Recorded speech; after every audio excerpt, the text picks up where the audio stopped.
Hello friends, I am Sunita from school of entrance. आज आपकी जो भी डाउट एंड क्वेरीज हैं उसका सेशन रखा जा रहा है। तो आपकी जो भी सीयूटी से रिगार्डिंग, नीट से रिगार्डिंग या कोई भी यूनिवर्सिटी से रिगार्डिंग कोई भी क्वेश्चन हो, आप मुझसे पूछ सकते हैं। तो मैं आपका उसको जवाब दूंगी। मैम क्या आईपी का रजिस्ट्रेशन करना कंपलसरी है? हाँ जी, ज़रूरी है, क्यों मैम? कंपलसरी है। क्योंकि सीयूटी अपना जो है आईपी के थ्रू भी ले रहा है और आईपी अपना अलग एग्ज़ाम भी ले रहा है, लेकिन एंट्रेंस एग्ज़ाम के बाद जो रैंक आएगी, तो जो काउंसलिंग के राउंड होंगे पहले आईपी का जो रैंक होगा उससे सीट्स फिल होंगी। अगर सीट्स रिमेनिंग रहती हैं तो आप जो है सीयूटी के जो रैंक आया होगा तब लास्ट में आपको उससे सीटें मिलेंगी। तो उसमें बेनिफिट तो है नहीं ना, बेनिफिट भी है, लेकिन आईपी का अगर करोगे तो आपको वेट नहीं करना पड़ेगा जो भी रैंक अगर आपकी आएगी तो। मैम मेरा डाउट ये है कि जैसे नीट का फॉर्म जैसे निकलता है तो हमें नीट का फॉर्म ही फिल करके चलना होता है ना, हमें कॉलेज के फॉर्म हम अभी से फिल करके क्यों चले? देखो, नीट आपको सिर्फ एलिजिबल बनाता है, नीट का सिर्फ स्कोर आपका मैटर करता है, लेकिन जिस यूनिवर्सिटी है, जो आपके कॉलेजेस हैं, उनमें आप रजिस्ट्रेशन ही नहीं करेंगे क्योंकि साल में वो एक बार ही खुलता तो है। मैम काउंसलिंग के टाइम पे भी तो फॉर्म फॉर्म ओपन नहीं होते नहीं, हैं। सीएमसी वेल्लोर का बाद में मैम नहीं खुलता। सीएमसी विल्लोर को छोड़ के और भी कॉलेजेस कीम के कॉलेज फॉर्म। है, उसका भी नहीं ओपन होता। हाँ जी। कीम यूनिवर्सिटी है, उसका भी फॉर्म साल में एक ही बार ही खुलता है, वो भी नीट के एग्जाम से पहले। और जो ये दिल्ली के निकले हुए हैं। वो आईपी यूनिवर्सिटी का भी आपका खुलता है, काउंसलिंग के टाइम पे ओपन होता है, लेकिन अगर आप 85% कोटा क्लेम करना चाहते हैं तो कहते हैं ना, अगर आपने 85% कोटा क्लेम करना है तो फर्स्ट तो अपने स्टेट का तो रजिस्ट्रेशन करोगे ही ना। मैम बिना रैंक आए हम कैसे फॉर्म भरे यूनिवर्सिटी के नीट में? नहीं, उसमें जरूरत ही नहीं है रैंक भरने की। तो मैम अगर रैंक ही नहीं भर। सिर्फ रजिस्ट्रेशन आपने ये करना है हम्म। कि मैं इस कॉलेज के लिए एलिजिबल हूँ, यानी कि नीट का जो भी स्कोर आएगा काउंसलिंग के टाइम पे आपका ये रजिस्ट्रेशन काम आएगा। अगर आपने अच्छा। रजिस्ट्रेशन नहीं किया होगा तो आफ्टर नीट अगर आप सोचोगे कि मैं करती हूँ रजिस्ट्रेशन, तो वो ओपन ही नहीं होगा। आईपीयू सिर्फ सीयूईटी की रैंक नहीं ले रहा, सीईटी की भी ले रहा है तो।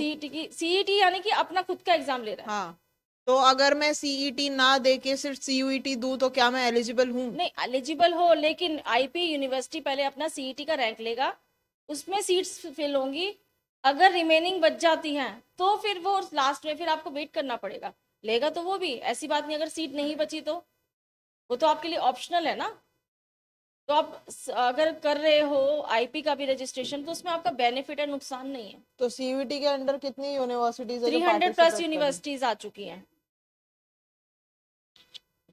मैम जो ये एनएमसी ने जो बिल पास किया है इसमें हम 85 कोटा कैसे क्लेम कर सकते हैं? 85% अपने स्टेट कोटा में क्लेम कर सकते हो, जैसे कि आप अपने स्टेट में रहते हो दिल्ली के अंदर, तो उसमें आपने एनएमसी बिल के अंदर जो 85% कोटा आप क्लेम करोगे तो उसमें डोमिसाइल आपको अप्लाई करना पड़ेगा। तो उसमें 50% कैसे हम वो कर सकते हैं तो कि यही डीम्ड में चीज़ें तो 50%? हैं जो हम आपको आने वाले टाइम में काउंसलिंग में बताएंगे टाइम टू टाइम। अब सब चीज़ें, अभी तो एनएमसी ने सिर्फ बिल पास किया है, तो उसके अंदर जो वो लागू करेगा कि कौन बच्चा पार्टिसिपेट कर। वैसे तो अभी स्टेट में तो लागू हो चुका है कि 50% जो गवर्नमेंट की सीटें, प्राइवेट कॉलेज की सीटें, वो गवर्नमेंट फीस में मिलेंगी। तो वो उसकी कंडीशन क्या रहेंगी एट द काउंसलिंग के टाइम स्कोर पे, पे भी डिपेंड करता है स्कोर मैम। पे भी डिपेंड करता है और पार्टिसिपेट करने का तरीका भी है कि आप अप्लाई कैसे कर रहे हो। मैम अगर हमने 10th और 12th दिल्ली से ही करी है तो मैं दिल्ली का डोमिसाइल बनवाना पड़ेगा या नहीं? हाँ, अगर 85% क्लेम करते हैं तो आपको दिल्ली का डोमिसाइल बनवाना जरूरी है। ओके। मैम जैसे मुझे ऑल ओवर इंडिया में गवर्नमेंट कॉलेज में एडमिशन चाहिए तो उसमें मुझे अप्रॉक्स कितने मार्क्स चाहिए नीट में मैम? मैक्सिमम मैक्सिमम 500 प्लस तो होने ही चाहिए आपके, ऑल ओवर इंडिया के ऑल लिए? ओवर इंडिया के मैम लिए। General category? जनरल कैटेगरी के लिए मैं ये नहीं कह रही कि गवर्नमेंट कॉलेज, अगर कुछ स्टेट्स में, अगर जैसे कि लास्ट ईयर आंध्र प्रदेश ने भी लागू कर दिया था एनएमसी बिल, और बच्चों को, जिनको पता था, अवेयर थे, उन्होंने एडमिशन भी लिए हैं। और मैम जैसे ओबीसी कैटेगरी वाले हुआ उनका? उनका भी तो ये उसमें हमें कितना स्कोर जो होता है उसमें कितना आना देखो चाहिए बेटा, मैम? जितना ज्यादा ओबीसी अच्छा स्कोर आएगा एससी उतना एसटी? जल्दी एडमिशन हो जाएगा, जितना कम स्कोर होगा आपको वेट करना पड़ेगा वेकेंट राउंड तक। तो मैम लास्ट कट ऑफ क्या गया था नीट का मैम? लास्ट ईयर का कट ऑफ अगर देखा जाए तो बच्चों ने बाद में भी एडमिशन लिए थे। देखो, हर साल का सिनेरियो चेंज रहता है। आज आप उस स्कोर तक या रैंक तक डिपेंड रहोगे तो आगे नहीं बढ़ पाओगे, क्योंकि हाईएस्ट स्कोर पे ही डिपेंड करता है आपका कि कैसे आपके बच्चे का एडमिशन होगा।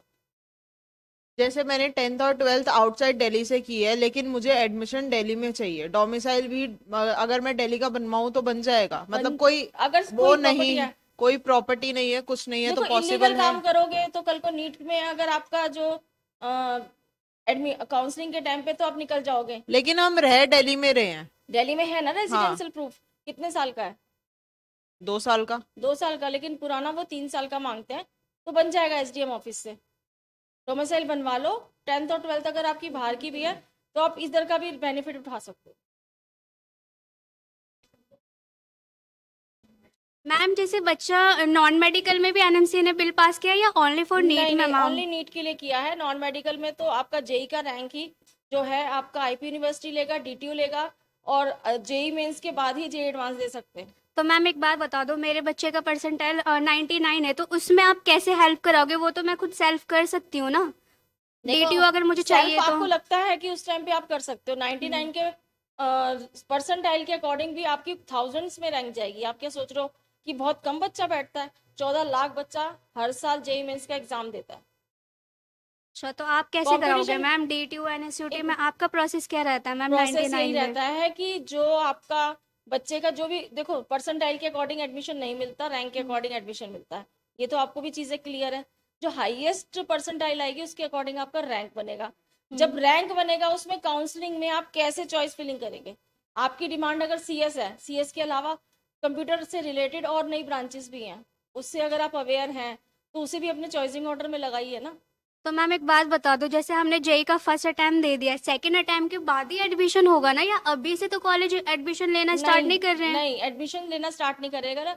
लेकिन कुछ कॉलेजेस जिनके रजिस्ट्रेशंस करने जरूरी हैं, जैसे आईपी ने अपना रजिस्ट्रेशन ओपन कर दिया, अब डीटीयू ने भी अगर रजिस्ट्रेशन ओपन कर दिया, तो आपने उसमें रजिस्ट्रेशन नहीं किया तो कैसे काउंसलिंग में पार्टिसिपेट करोगे? उसका तो रजिस्ट्रेशन और काउंसलिंग दोनों साथ साथ ही चलती है।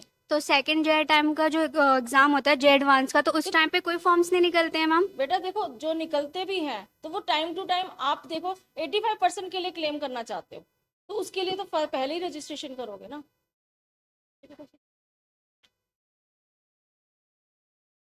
और किसी की कोई क्वेरी है? डाउट्स हैं। मैम सीयूटी में टोटल कितने सब्जेक्ट्स होते हैं?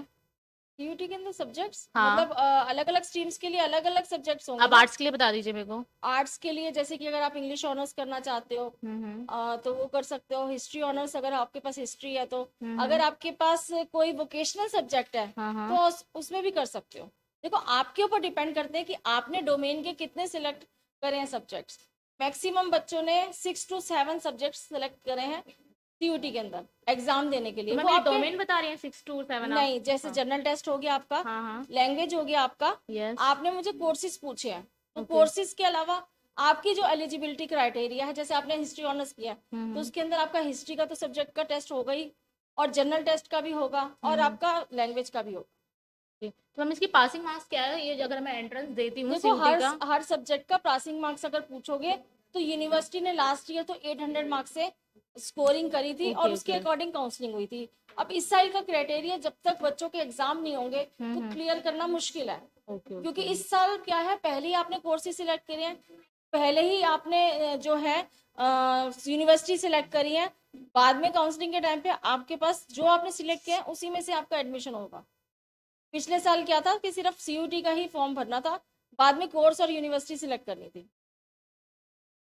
मैम अभी आरपी यूनिवर्सिटीज ने 4 न्यू कोर्सेज ऐड किए हैं। ओके, तो मैम कौन कौन से कोर्सेज हैं वो? हिस्ट्री ऑनर्स किया है, पॉलिटिकल ऑनर्स किया है, और आपका जो है साइकोलॉजी ऑनर्स किया है, सोशियोलॉजी ऑनर्स किया है।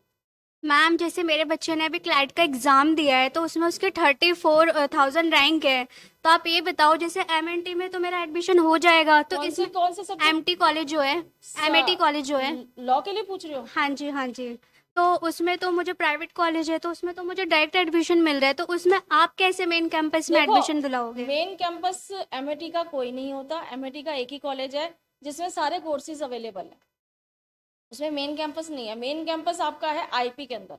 तो मैम उसमें तो मुझे डायरेक्ट एडमिशन मिलेगा, तो इसमें आप हमारी क्या हेल्प करोगे? देखो एडमिशन लेने का तरीका है, आप वहां पर जा रहे हो, बच्चे का रैंक दिखा रहे हो, लेकिन आप किसी एक्सपर्ट के थ्रू जा रहे हो, दोनों चीज़ों में फ़र्क है ना।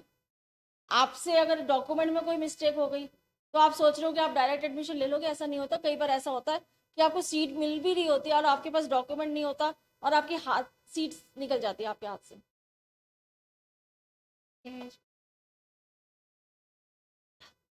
तो मैम एक बात बता दो। आ गई मैम। मैम जैसे मेरे 800 रैंक है क्लैट में, तो उसमें मुझे अभी तक एडमिशन नहीं मिला है। तो देखो तो आपने उसका खुद से प्रोसेस किया ना, 2 राउंड्स निकल गए। मैम मैंने एनएलयू में रजिस्ट्रेशन फॉर्म भी ओपन किए, 3-4 फॉर्म भी भरे हैं, तो उसमें तो 3-4 फॉर्म भरने से कुछ नहीं होता, उसके काउंसलिंग का पूरा प्रोसेस होता है। जब आपने एडमिट कार्ड डाउनलोड किया था तभी आपको एनएलयू सिलेक्ट करने थे। अब आपने कितने सिलेक्ट करे जो आपका नंबर नहीं आया, आप ये भी तो देखो ना। तो मैम क्लैट का एग्जाम तो अब निकल चुका है, रिजल्ट भी आ गया। अब मुझे लो में एडमिशन लेना है, तो मैं क्या करूँ अब? एनएलयू का 3rd राउंड भी स्टार्ट होगा मई के अंदर। तो आप उसके टेंशन मत रजिस्ट्रेशन लो, आप अब हमारे इधर विजिट करो, तो हम लोग हैं, आपको बताएंगे कि कैसे काउंसलिंग के प्रोसेस में आपने रजिस्ट्रेशन कर रखा है, चॉइस फिलिंग करके आपका जो है कंफर्म एडमिशन तो मैम क्लैट के अलावा कौन कौन से कॉलेज है जो खुद का एंट्रेंस एग्जाम कराता है मैम? भारतीय विद्यापीठ है आपका, हम्म। सिम्बायोसिस है, हम्म। ओपी जिंदल है, बहुत सारी यूनिवर्सिटीज हैं जो अपना खुद का कराती है। आपका जो आईपी यूनिवर्सिटी है वो क्लैट का रैंक लेता है। अच्छा, तो इस साल मतलब हमारा अब कुछ नहीं हो सकता है ना? क्यों नहीं हो क्योंकि सकता, एनएलयू में हो जाएगा आपका 800 मैम रैंक। आईपीयू क्योंकि आईपीयू का भी रजिस्ट्रेशन स्टार्ट है। तो मैम क्लैट के बेस पे आईपीयू एडमिशन ले रहा है ना मैम? हाँ, तो आप बता दो ना 800 रैंक है बच्चे की। नहीं, मैं वैसे बोल रही हूँ कि जैसे मैंने क्लैट का एग्जाम नहीं दिया, मुझे आईपीयू में एडमिशन चाहिए। तो भारतीय तो विद्यापीठ बचा है आपके पास, सिम्बायोसिस बचा हुआ है, ओपी जिंदल है। ओपी अच्छा। जिंदल की फीस 9 लाख प्लस है। तो मैम ये तो प्राइवेट कॉलेजेस है ना सारे? तो अब गवर्नमेंट के लिए तो आपको क्लैट के लिए अवेयर रहना पड़ता ना। तो इस साल मतलब नहीं हो पाएगा? बाकी अदर कोर्सेज के लिए देख सकते हो। अच्छा, बाकी मैम कुछ डोमेन के बारे में मुझे बता दीजिए, डोमेन क्या है? डोमेन वही सब्जेक्ट्स हैं जो आपने 12th में पढ़े हैं, 11 12th में पढ़े हैं। अच्छा। डोमेन में हिंदी और इंग्लिश दोनों ऐड कर सकते हैं हम सब्जेक्ट में? लैंग्वेज में कर सकते हो, डोमेन में डोमेन में नहीं हो सकते ना मैम? डोमेन में जो आपके मेन सब्जेक्ट्स है ना वही डोमेन के सब्जेक्ट्स। किसी और को पूछना है कुछ? मैम जैसे आईपी के फॉर्म्स आउट हुए हैं, वैसे ही डीयू के भी अलग से कोई फॉर्म्स आउट होंगे, नहीं सीयूईटी नहीं के नहीं बेसिस पे ही नहीं, लेंगे वो? सीयूटी के बेसिस पे है। उसमें आपकी काउंसलिंग राउंड शुरू होगा तो वो काउंसलिंग के टाइम पे आपसे फीस लेंगे। मैम सीयूटी के एग्जाम में कोई नेगेटिव मार्किंग है? सीयूटी मार्किंग है, नेगेटिव मार्किंग हर कॉम्पिटिटिव एग्जाम में नेगेटिव मार्किंग है। अगर नेगेटिव मार्किंग ही नहीं होंगे तो फिर आप स्कोर पे इफेक्ट नहीं पड़ेगा। नेगेटिव मार्किंग होते हैं तभी तो बच्चों के स्कोर इतने अच्छे नहीं आ पाते। Ma'am NIT, I am really sorry ma'am, जो नीट है उसको क्लियर करने के लिए अलग अलग कैटेगरी के हिसाब से कितने मार्क्स चाहिए होते हैं? NEET percentile. मैम नीट का एग्जाम क्वालिफाई करने के लिए अलग अलग कैटेगरी के अकॉर्डिंग कितने मार्क्स चाहिए होते हैं? 137 आपकी जनरल कैटेगरी के लिए होता है। तो मेन क्या है, जनरल कैटेगरी में आपका स्कोर ज़्यादा होना चाहिए। SC ST वालों में 10-12 नंबर का ही फर्क होता है, लेकिन कट ऑफ उसमें बहुत डिफरेंस रहता है।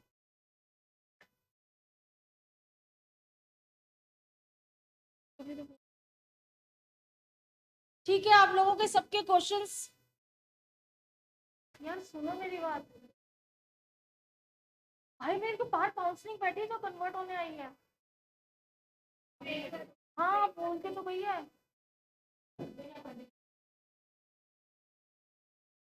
हेलो, मैम परसेंटाइल क्या होते हैं?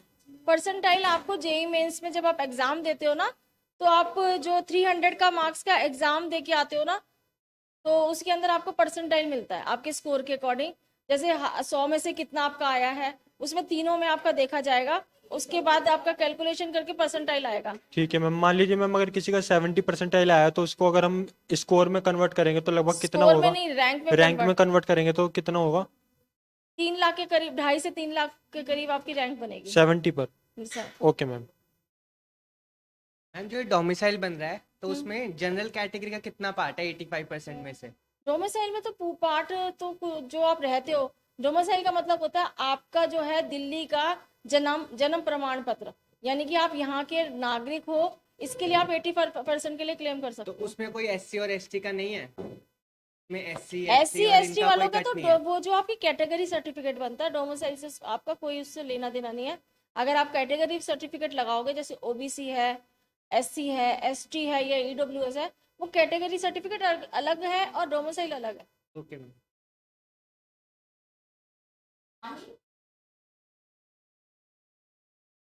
मैम ऑल ओवर इंडिया में मेडिकल्स के कितने कॉलेजेस हैं मैम? ऑल ओवर इंडिया में 600 प्लस आपके मेडिकल के कॉलेज हैं और हर साल बढ़ते ही हैं। अब 650 प्लस आपके कॉलेजेस हो चुके हैं। तो मैम कौन कौन से कॉलेजेस मतलब ऐड हुए हैं मैम इस ईयर? अभी तो जब काउंसलिंग स्टार्ट होगी तभी आपको पता चलेगा। जब आप काउंसलिंग, अब मैं आपको बता दूं कि ये वाले स्टेट में ये कॉलेज है, तो अभी आप भूल जाओगे, याद मैं आपको बताऊंगी भी तो भी आप भूल जाओगे। लेकिन at the time of counselling जब मैं आपको चॉइस ऑर्डर बना के दूंगी तब आप सर्च करोगे, तब आपको उसी टाइम याद रहेगा। अच्छा, तो मैम जैसे हमारे जो एम्स कॉलेजेस है वो 19 एम्स है, तो मैम उसमें लास्ट कट ऑफ 90 में से सबसे लास्ट कट ऑफ लो कौन से एम्स में गया है मैम? 300 350 एम स्कोर में मिल जाता है मेडिकल में मैम? मेडिकल में, एम्स में, जो नए एम्स बने हुए हैं 300-350 में मैम? मिल जाता कोई कैटेगरी या फिर मैम जनरल? जनरल में। आप लोगों को पार्टिसिपेट नहीं करना आता ना कि हम नए वाले एम्स को भी अपनी चॉइस फिलिंग में रखें। तो मैम लास्ट ईयर मेरे बच्चे के 4+ आए थे तो मैम, तो आपने हमें खुद से ऑल इंडिया में possible है। एडमिशन नहीं मिला मैम, एम्स में कैसे मिल जाएगा मैम 350 में? एम्स भी तो नीट का स्कोर ही लेता है ना। तो वही तो मैं कह रही हूँ, बच्चों ने आपने exam- काउंसलिंग में एम्स रखा ही नहीं होगा ना, एम्स डाला ही नहीं होगा। मैम ऐसा तो नहीं, 350 में एम्स मैम? मिल जाता है। मैम कैसे, वही तो मैं पूछ रही हूँ कैसे? कैसे का जवाब पाने के लिए आपको हमारे सेंटर ही आना पड़ेगा। तो आइए आप जैसे जिसका गलत है। मुझे नहीं पूछना, हाँ से कर दो ना।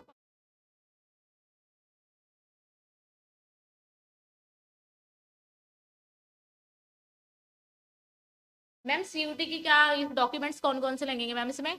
डॉक्यूमेंट्स आपके जो है जो 10th की मार्कशीट, आधार कार्ड, फोटो, ये सब डॉक्यूमेंट्स लगे। ठीक है, थैंक यू गाइस। आज का सेशन यहीं पे मतलब छोड़ते हैं, फिनिश करते हैं। नेक्स्ट सेशन में फिर मिलते हैं आपसे। ओके मैम, थैंक हमारे यू सो 3 मच। सेंटर है, पश्चिम विहार, पीतमपुरा और जनकपुरी। दिए गए नए हेल्पलाइन नंबर पे आप कॉल कीजिए और हमें कांटेक्ट कीजिए अपनी काउंसलिंग बुक करा के पूरा एडमिशन का प्रोसेस जानने के लिए।